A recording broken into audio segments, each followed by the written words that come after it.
What's good, King Gonda? It's your boy, O'Shea Duke Jackson, back at it again with another episode of the Celebrity Junk. The other day, Tariq Nasheed had a live stream. The live stream was called Historic Sleight of Hand. Okay, and in this particular live stream, Tariq Nasheed took the opportunity to have some words about Dr. Umar Johnson. But at some point, he was responding to what it appears was an African young lady. And this particular snippet on TikTok, it was called How White Americans Keep Black Americans and Africans Apart. Okay. And let me just talk about the whole overall idea of what Tariq Nasheed was saying. Okay. He was kind of disagreeing with the lady, what she was saying about the real reasons. And he was saying things like, Black Americans never go to white people and talk about Africans, but Africans will definitely talk about Black Americans to white people, which I would most likely concur. You don't see that. You don't see Black Americans, if they talk about Africans, they don't go and do it with other groups. But I have definitely seen cases of the opposite happening. Okay, and the at the end of what he was trying to sum up was PanAfricanism is one-sided. African Americans are tired of the one-sided Pan-Africanism. And to be fair to Tariq, he doesn't hate Africans. I heard him say this, I heard him say that he has respect for people that are not non-FBAs.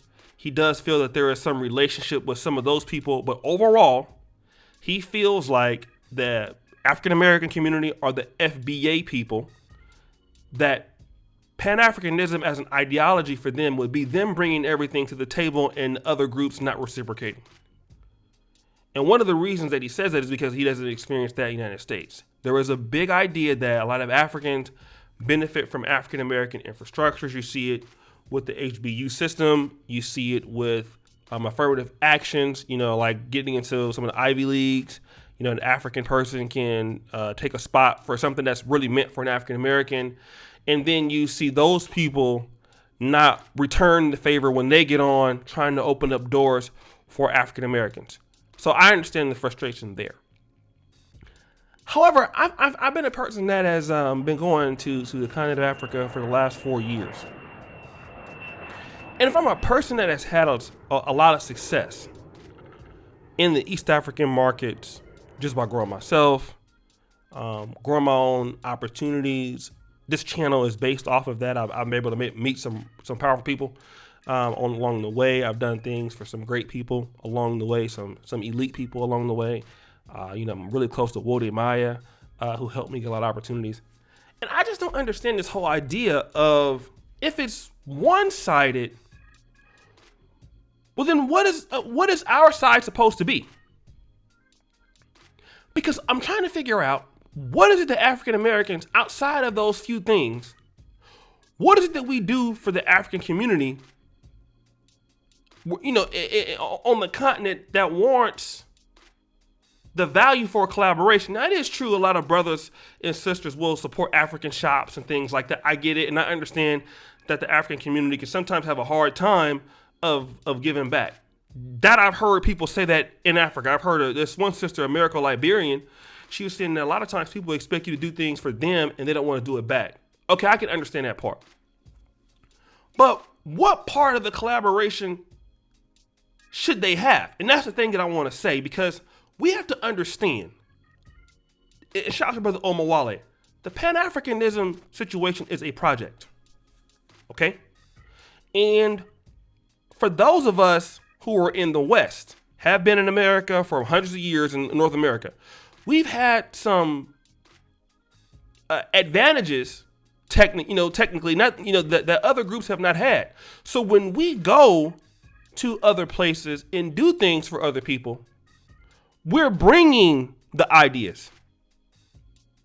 We're bringing certain situations, and that goes for Africans that are educated in the United States. because they would have the same issue with that also. They would feel the same way, like, oh, I'm not being reciprocated because I've been educated in Britain and whatever. But you are the people that's bringing the changes. You are a part of the change.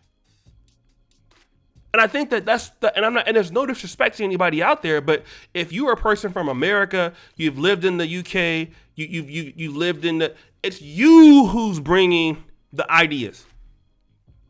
Many of these people, their countries have been just developed, 50, 60 years, some tribalism there. So you're bringing the proofs of concepts. And then it takes time.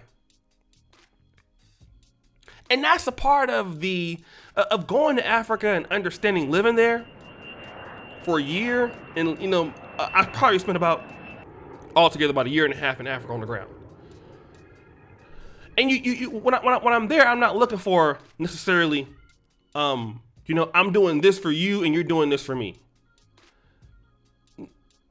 Their mentality in certain cases is different from ours.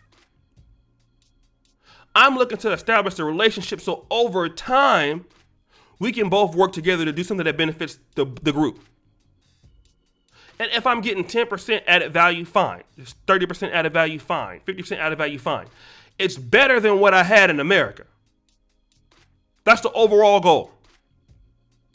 And a lot of times you look at, well, there's no, it's one-sided. Well, okay, let's leave Africa out of it.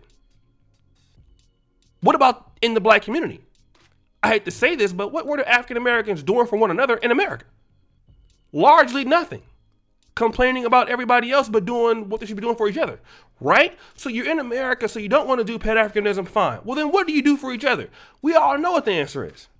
I'm from the black community. I'm a black community insider.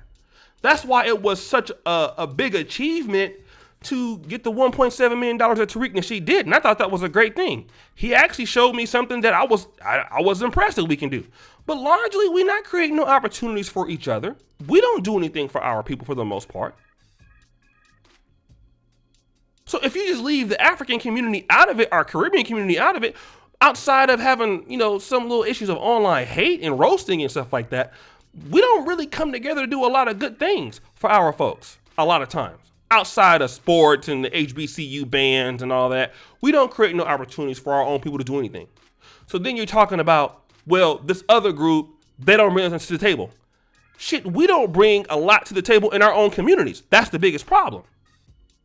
So now the situation is, the question for me is, if I work with groups that are outside of my community, does that give me and my community a chance to do more things, to have a better access to something? If the answer is yes, I don't care if it's a 15% trade-off, if it's a 50% trade-off, if it's a 70% trade-off, if it's better than what I got now, I'll take it. Eventually, we can get there as we get to know each other better. But to sit back and say, is this one-sided or it's three-sided or whatever, but if in our own community, it's no-sided. You tell me what, African Americans in Africa, both, in many countries in Africa, both groups are underserved. Completely. They operate very similar. And so when we have these conversations, we need to put into context that there are situations that we can better ourselves. We can create more opportunities for our groups, both groups like that. Because I know that because I've done it. Instead of sitting back and saying, well, this is one-sided, and this is two-sided, and this is three-sided, and this is 15-sided. Because we can argue in our own community, if you just leave the African community out, what is the African American community doing for itself right now? We all know the answer. It has nothing to do with any other group. Poor execution, no development, nothing. So if you can't do that with your own people, it's not nobody else's fault. I get the gripes the brother has. I've talked about those myself. But as I've been dealing in Africa, I'm only focused on what value that I bring to somebody else, what they bring to me. I deal with that, and let's keep moving. You just only can work with the people who will give you what you're looking for. There are people on the continent that can work with you, and it's even-handed. I think we try to put all the Africans in a box. And I think that, that's stupid, right? You work with who can work with you. You deal with who you can deal with. And for those who can't, you just leave them alone. Same thing with the black community in America. There's folks we can't get along with. And we leave them alone. It's no different in the Pan-African community. If somebody doesn't bring value, just leave them alone. But are you bringing anything to the table? That's the question we should be asking.